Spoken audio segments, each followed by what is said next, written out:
جو لوگ اللہ پر ایمان لائے کہے کہ ہمارا رب اللہ ہے، پھر اس پر جم ہو جائے، ان پر فرشتوں کا نزول ہوتا ہے، نہ کوئی غم کرو نہ خوف، خوشیاں مناؤ جنت کی جس کا تم سے وعدہ کیا گیا تھا۔ اللہ کی ربوبیت پر اطمینان جب انسان کو ہو جاتا، میرا رب اللہ ہے، ربی اللہ، انسان کے لیے نہ کوئی کھٹکا، نہ کوئی خطرہ، نہ کوئی خوف، نہ کوئی حزن۔ جو کچھ ہو رہا ہے کس کے اذن سے ہو رہا ہے؟ اللہ کے اذن سے۔ اللہ کے اذن کے بغیر پتہ تک نہیں ہلتا۔ یہ کوئی اندھا بہرا مادہ نہیں ہے جس سے مجھے کوئی خوف ہو۔ اندھا بھینسا چلا رہا ہو اس سے تو ڈرنے کا ہر انسان کو ڈرنا چاہیے، نہ معلوم کس کو ٹکر مار دے، لیکن نہیں، اس کائنات کو چلانے والا ایک سمیع و بصیر خدا ہے، وہ جو میرا دوست ہے، میرا ولی ہے۔ اللہ ولی الذین آمنوا یخرجہم من الظلمات الی النور۔ اللہ اہل ایمان کا ولی ہے، ساتھی ہے، پشت پناہ ہے، مددگار ہے، حمایتی ہے۔ بتائیے جسے یقین ہو جائے کہ اللہ میرا مددگار، اللہ میرا محافظ، اللہ میرا پشت پناہ، اللہ میرا حمایتی، اس کے لیے کوئی خوف ہوگا؟ اس سے کوئی ڈر ہوگا؟ میں مثال دیا کرتا ہوں ایک بہت سادہ پنجاب کے دیہات کی۔ کوئی بڑا چودھری ہے اور کوئی غریب کسان ہے۔ اس غریب کسان کے جانوروں کو ہر وقت اندیشہ ہوگا چوری کا، کوئی میری بھینس کھول کر نہ لے جائے، کوئی میرا بیل کھول کر نہ لے جائے۔ لیکن جس کے بارے میں یہ سب کو معلوم ہو کہ وہ جو بڑا چودھری ہے وہ اس کا دوست ہے، اس کی بچیا کو کوئی خوف ہوگا؟ اس کی بھینس پر کوئی ہاتھ ڈالے گا؟ اسے کوئی اندیشہ ہوگا؟ نہیں۔ کیوں؟ کہ وہ بڑا چودھری، بڑا اس کا یہاں کا سردار، جاگیردار، سب کو معلوم ہے وہ میرا دوست ہے، کوئی میرے خلاف اقدام نہیں کر سکتا۔ اس دنیا میں یہ چھوٹی سی بات اگر آپ کے دلی اطمینان اور سکون کا باعث بن سکتی ہے تو ذرا تصور کیجئے۔ میں لفظ تصور استعمال کروں گا صرف اس لیے کہ اس کا ہم جس کو کہتے ہیں ادراک اور شعور کر نہیں سکتے، اگر کے ساتھ کر سکتے۔ اگر یقین ہو کہ اللہ میرا مددگار اور یقین ہو کہ اللہ ہر آن میرے ساتھ ہے، پھر کوئی خوف؟ کس کا خوف؟ کوئی شے اللہ سے بالا تر ہے؟ کوئی قوت اس سے زیادہ طاقتور ہے؟ کوئی اس کے ارادے کو بدلنے والا ہے؟ کوئی اس کی مشیت کے آڑے آنے والا ہے؟ یہی بات ہے جو حضور نے فرمائی، یہ ایمان کا حاصل ہے لب لباب، کہ دیکھو اچھی طرح اس بات کو ذہن نشین کر لو، اگر تمام انسان مل کر تمہیں کوئی نقصان پہنچانا چاہے نہیں پہنچا سکتے، مگر جو کچھ اللہ نے لکھ دیا، اور تمام انسان مل کر تمہیں کوئی نفع پہنچانا چاہے نہیں پہنچا سکتے، مگر وہ شے جو اللہ نے طے کر دی۔ آپ پھر میں کہوں گا ذرا طاری کیجئے، اسے فرض کیجئے، اسے سوچئے، اگر اس حدیث پر ہمارا دل ٹھکا ہوا ہو تو کسی سے ڈر ہوگا؟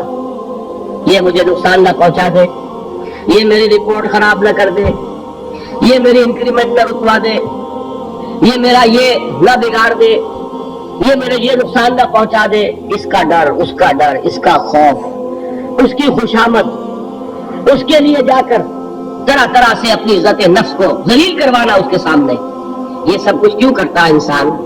جب سمجھتا ہے کہ اس کے ہاتھ میں میرا کوئی نفع ہے، اس کے ہاتھ میں میرے لیے کوئی ضرر ہے، یہ مجھے کوئی گزن پہنچا سکتا ہے، یہ مجھے کوئی نقصان پہنچا سکتا ہے، یہ میرے کوئی کام بنا سکتا ہے، یہ میری کوئی ضرورت پوری کر سکتا ہے، اسی کا نام شرک ہے۔ جہاں آپ نے یہ سمجھا کہ غیر اللہ کے اندر کوئی طاقت موجود ہے، وہی شرک ہے۔ بتوں سے تجھ کو امید ہے، خدا سے نو امیدی، مجھے بتا تو صحیح اور کافری کیا ہے؟ شرک تو یہ جس پر بھی تمہیں یہ خیال ہے، کلمہ ہے یہ کلمہ سوم، لا حول ولا قوت الا باللہ، ذرا اس پر دل کو کبھی اگر آپ تصور کریں، پھر فرض کریں، دل ٹھک جائے اس پر، کوئی طاقت نہیں۔ یہی بات تھی جو شیخ عبد القادر جیلانی رحمۃ اللہ علیہ نے اپنی وصیت میں اپنے بچے سے کہی. 11ویں دینے والے ہیں لیکن حضرت شیخ عبد القادر جیلانی کی وصیت اور تعلیمات کو کتنے لوگ ہیں جانتے ہو؟ یہ جن مقامات تک پہنچے ہیں وہ کس چیز کی بدولت پہنچے؟ انہوں نے جو پیغام دیا وہ کیا تھا؟ اے میرے بچے، جس طریقے سے قرآن مجید میں حضرت لقمان کی نصیحتیں جو ہے نقل کر دی گئی ہیں، میں یہ عرض کروں گا بالفرض اگر قرآن حضرت عبد القادر جیلانی کے بعد نازل ہوا ہوتا تو شیخ عبد القادر کی یہ نصیحتیں بھی قرآن میں درج ہوتی. اتنی اونچی نصیحتیں ہیں.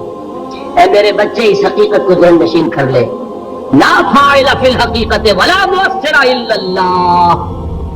اس کائنات میں نہ کوئی فاعل حقیقی ہے نہ مؤثر حقیقی ہے سوائے اللہ. کسی شے میں کوئی تاثیر نہیں اگر اللہ نہ چاہے. آگ جلا نہیں سکتی اگر اللہ نہ چاہے. پانی ڈبو نہیں سکتا اگر اللہ نہ چاہے. زہر ہلاک نہیں کر سکتا اگر اللہ نہ چاہے. کوئی چیز فائدہ نہیں پہنچا سکتی اگر اللہ نہ چاہے. تو در در پہ کیوں سر جھکاتے ہو؟ در در پر کیوں جبیں سائی کرتے ہو؟ سب کے سامنے کیوں ہاتھ پھیلاتے ہو؟ ایک اللہ سے مانگو. ایک اللہ کے سامنے زمین پر اپنی جبین رکھو. لا فاعل فی الحقیقت ولا مؤثر الا اللہ. نظر آتا ہے ہمیں کہ پانی پیاس بجھا دیتا ہے. پیاس بجھانے کی صلاحیت پانی میں نہیں ہے، اللہ کے اذن سے. کھانا بھوک مٹا دیتا ہے. بھوک مٹانے کی صلاحیت کھانے میں نہیں ہے، اس میں رب نے. دیکھیے یہی یقین تھا. حضرت موسیٰ علیہ السلام کا واقعہ یاد کیجئے. سامنے سمندر آ گیا ہے. قوم دیکھتی ہے پیچھے کہ گرد و غبار کا طوفان ہے. معلوم ہوا کہ فرعون اپنے لشکر سمیت آ گیا ہے. لشکر جب چلتا تھا تیز رفتاری کے ساتھ تو گرد و غبار کا جو طوفان اٹھتا تھا اس کا تصور کیجیے. اور لمحہ بلمحہ وہ قریب آ رہا ہے. پوری قوم نے کیا کہا؟ اے موسیٰ انا لمدرکون. اے موسیٰ ہم کو پکڑے گئے. قرآن مجید نے تو یہاں وہ باتیں نہیں لکھی ہیں لیکن تورات میں یہ درج ہے کہ بنی اسرائیل جھگڑنے لگے، دست و گریبان ہو گئے موسیٰ کے ساتھ. موسیٰ نے یہ فرمایا لا کر اس سے تو ہم ہی بہتر تھے. وہاں کھانے کو ملتا تھا، زندگی تو تھی، بیگار ہم کر رہے تھے، موت تو نہیں تھی. اب جو کچھ ہوگا اس کا تصور کرو، جس طریقے سے ہمارے ٹکڑے اڑائے جائیں گے. تو لڑ رہے ہیں حضرت موسیٰ علیہ السلام سے. یہ تورات کی تفصیل ہے. قرآن میں صرف اتنا آیا ہے، پریشان ہو کر انہوں نے کہا انا لمدرکون. موسیٰ ہم تو پکڑے گئے. اس وقت موسیٰ کا جواب کیا ہے؟ کلا ان معی ربی سیہدین. نہیں، میرے ساتھ میرا رب ہے، وہ راستہ دے گا. بتائیے کہاں راستہ نظر آ رہا ہے؟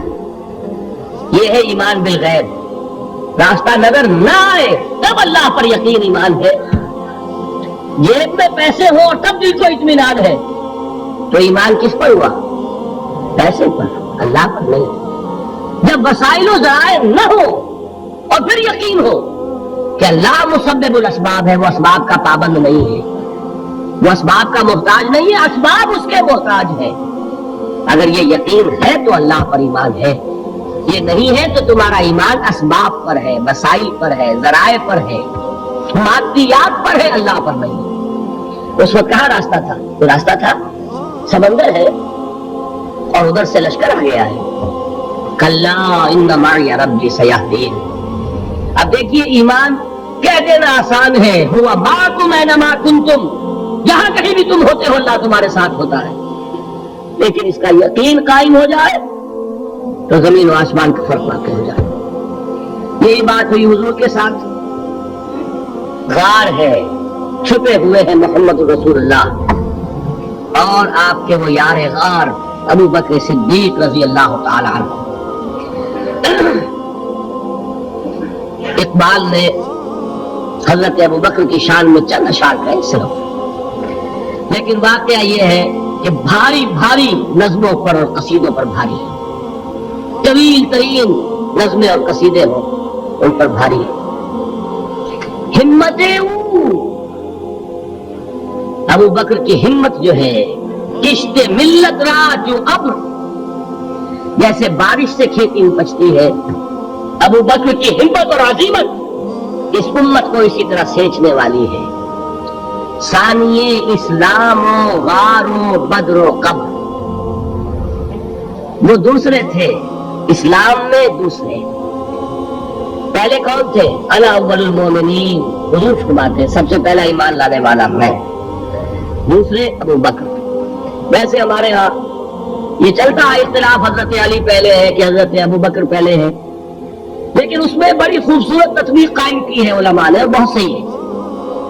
چار کے بارے میں فیصلہ ہی مت کرو کہ کون پہلے، ان کی ایک عجیب تقسیم کر دی ہے۔ آزاد مردوں میں، بالغ مردوں میں سب سے پہلے ابو بکر، بچوں میں سب سے پہلے علی، خواتین میں سب سے پہلے خدیجہ، اور غلاموں میں سب سے پہلے زید بن حارثہ۔ بڑی پیاری تقسیم ہے، یہ چاروں ہی پہلے ہیں، ہر ایک کے لیے ولیت ہے۔ اور واقعہ یہ ہے کہ اگر زمانی اعتبار سے تعین ہوگا تو پہلے خدیجہ الکبریٰ آئیں گی رضی اللہ تعالیٰ عنہ، کسی اور سے بات کرنے کی نوبت بعد میں آ سکتی ہے، پہلے تو اہلیہ محترمہ سے بات ہوئی، آتے ہی پہلی وحی ہوئی ہے، ابھی تبلیغ کا حکم نہیں تھا، کس کو بتایا واقعہ؟ ابھی اپنی نبوت کی تبلیغ کا تو حکم ہی نہیں آیا، واقعہ کس کا ہے؟ وہ خدیجہ کا ہے۔ جب کہا ہے کہ خشیت علی نفسی، مجھے اپنی جان کا اندیشہ ہے، تو کیا جواب دیا خدیجہ نے رضی اللہ تعالی عنہا؟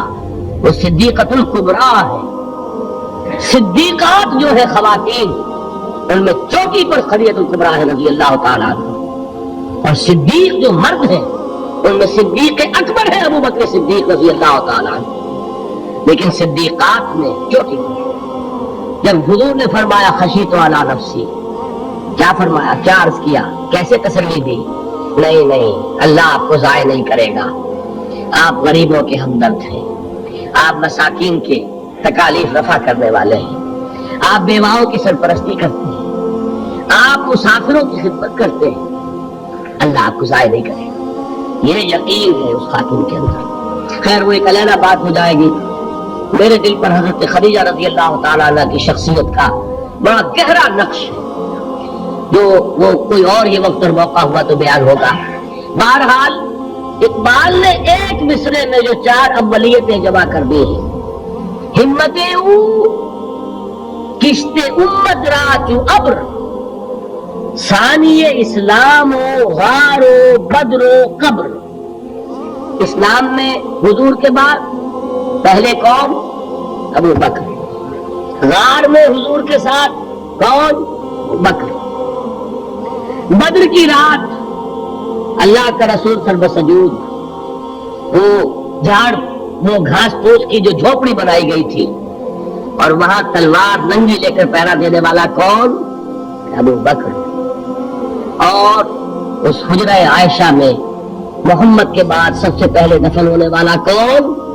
ابو بکر رضی اللہ تعالیٰ عنہ صلی اللہ علیہ وسلم۔ وہ جو معاملہ میں سنا رہا تھا غار ثور کا، حضرت ابو بکر بھی حضور کے خیال سے لرز گئے ہیں۔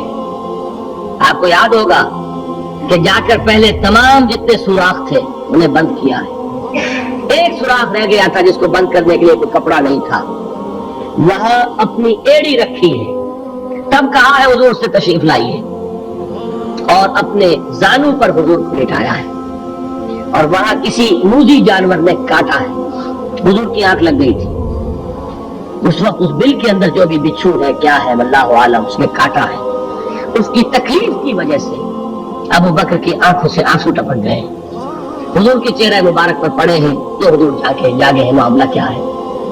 ایڑی نہیں ہٹائی وہاں سے، مبادا وہ جانور وہاں سے نکل کر محمد الرسول اللہ کو کوئی گدن پہنچا دے، ابو بکر کی ایڑی ہے، جس طرح چاہے کھا لے، ختم کر دے، جان نکل جائے تب کوئی آج آئے محمد پر تو آئے، لیکن جیتے جی نہیں، وہ ہے ابو بکر۔ حضور کے خیال سے اس وقت حضور نے پھر اپنا لعاب دہن لگایا ہے، اور اس سے پھر آپ کی تکلیف ختم ہوئی۔